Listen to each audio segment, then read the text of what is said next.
permanente por el interior de las espiras de una bobina de cobre, se genera de inmediato una fuerza electromotriz FEM, es decir, aparece una corriente eléctrica fluyendo por las espiras de la bobina producida por la inducción magnética.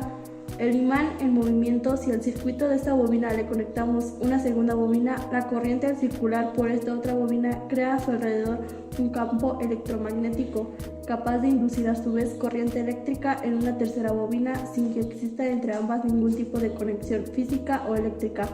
Una carga eléctrica crea un campo eléctrico. Una carga eléctrica en movimiento genera además un campo magnético. Para expresar la existencia de dos campos, diremos que la corriente eléctrica crea un campo electromagnético. Objetivos.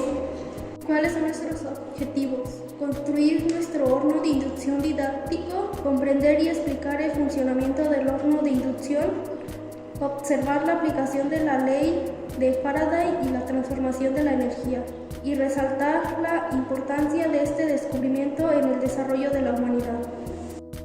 Justificación. Un horno de inducción es un tipo de horno que utiliza la inducción electromagnética para calentar y fundir metales. Este tipo de horno utiliza un campo magnético para crear corrientes eléctricas en el metal que se está calentando, lo que produce calor y hace que el metal se funda. Ahora les vamos a explicar el funcionamiento de nuestro horno de inducción. Nuestro circuito se compone de los siguientes elementos: módulo de inducción similar a los utilizados en una estufa por inducción. El módulo a su vez se conforma por bobina de tubo de cobre con 8 espiras, banco de capacitores, inductores, resistencias, MOSFET, diodos y ventiladores para enfriar el sistema, fuente de alimentación de 24 voltios y 20 amperios, interruptor para abrir o cerrar el circuito, fusible de 20 amperios para proteger el circuito. En general, esta sería nuestra explicación del horno de inducción. Fundamento teórico. Un horno de inducción se puede utilizar para calentar metales o fundirlos. ¿Pero cómo funciona? Necesitamos saber tres cosas principales. Primero, cómo los campos magnéticos podrían inducir corrientes. Segundo, la resonancia de la combinación entre bobinas y condensadores. Y tercero, la composición interna de los metales. Nuestro circuito no tiene imanes. Las bobinas podrían crear campos magnéticos cuando la corriente pasa a través del cable y crea un flujo magnético oscilante.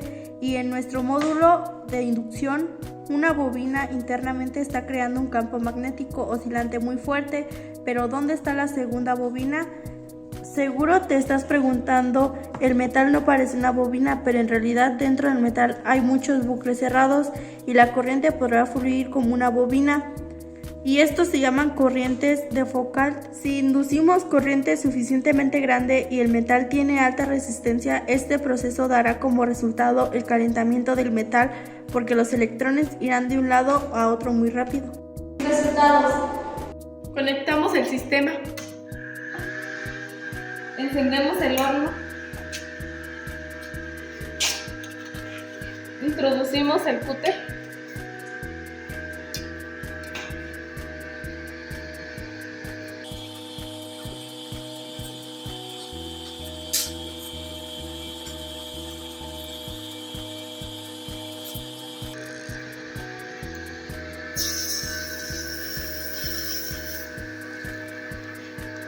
Si es magnética,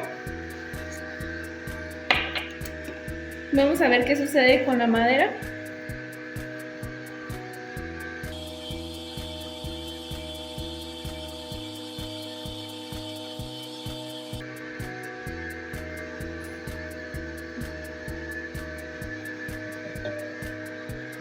Esta no es magnética.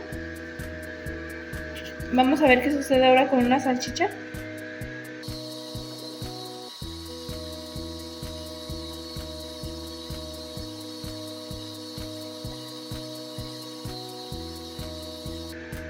Al parecer sigue estando fría.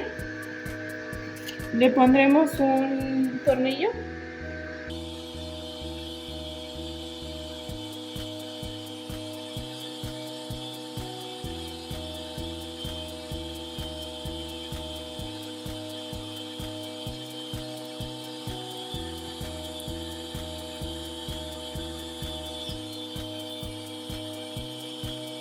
Se calentó bastante. Vamos a ver qué pasa con el aluminio. Tampoco no es magnético.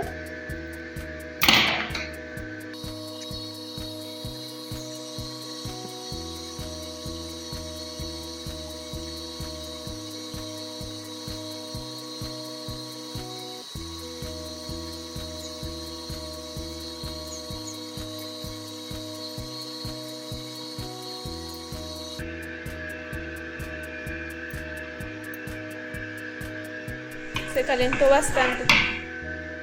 Conclusiones. Como pudieron observar, los resultados fueron muy favorables, ya que nuestro horno de inducción funcionó correctamente, logrando que con este aparato didáctico pudiéramos comprender la inducción electromagnética y la ley de Faraday de manera práctica. En conclusión, los hornos de inducción ofrecen varias ventajas significativas en términos de eficiencia energética, control de temperatura, velocidad de calentamiento, ausencia de combustibles y menor contaminación del material. Estas ventajas hacen que los hornos de inducción sean una opción popular en muchas aplicaciones industriales, como la fundición